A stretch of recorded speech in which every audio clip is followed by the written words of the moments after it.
من هو صاحب القرار في لبنان؟ سؤال كبير. أمين عام حزب الله حسن نصر الله طمن اللبنانيين، حط النقاط على الحروف بوضوح.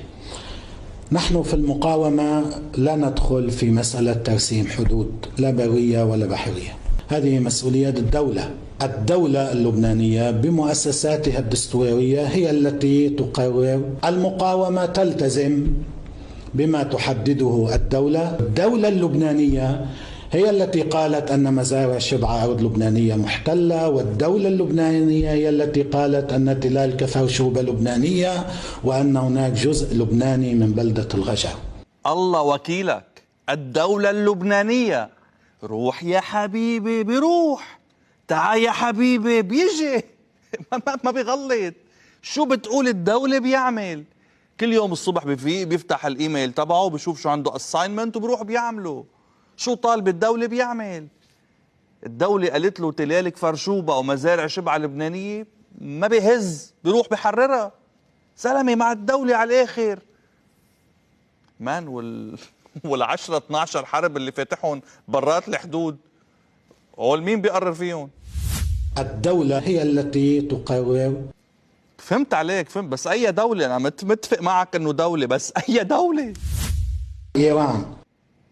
ليك زلمة منظم، شو بدك؟ زلمة عن جد منظم فظيع. جوات الحدود الدولة اللبنانية بتقرر، برات الحدود الدولة الإيرانية بتقرر. منظم شغله ولا غلطة. اكسل شيت بيكون عاملهم. قال لك الدولة قررت والدولة تقرر يعني بعدين ليك حتى لما بيختلف مع الدولة شو سقفها؟ بيسجل موقف. هالقد حجم القصة بيسجل موقف. بحث أو مفاوضات ترسيم الحدود البحرية، نحن لدينا الثقة الكاملة بإدارة فخامة الرئيس لهذا الملف. نحن نعرف صلابة فخامة الرئيس ونعرف حرصه على تحقيق المصلحة الوطنية. نحن اختلفنا مع فخامة الرئيس على تشكيل وفد، بقي الخلاف أنه مدنيين تقنيين أو لا عسكريين، ونستفيد من المدنيين التقنيين خارج الوفد. ما قدرنا تفاهمنا على هالنقطة.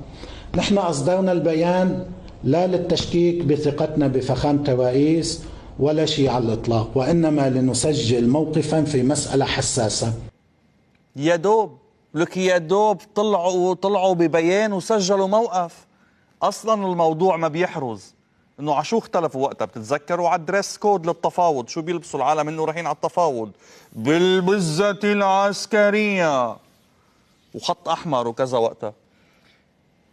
وإذ الرئيس عون يعني بعد شوي كان راح يبعث ملكة جمال لبنان تشارك بالتفاوض مع إسرائيل مشان يكون مدني. قالوا كذا، ما ضل حدا ما راح، خبير ومدني ومهندس وكذا.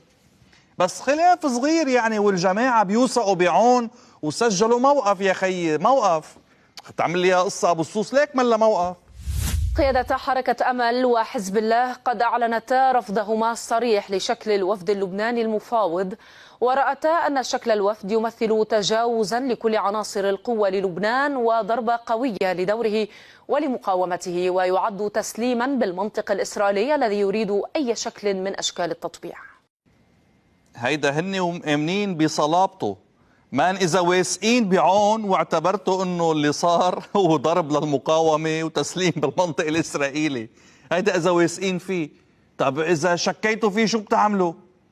لا مش هي لا يا أبو السوس، لا في تنجي، لا في تنجي. محتال بدك تعمل حرب أهلية؟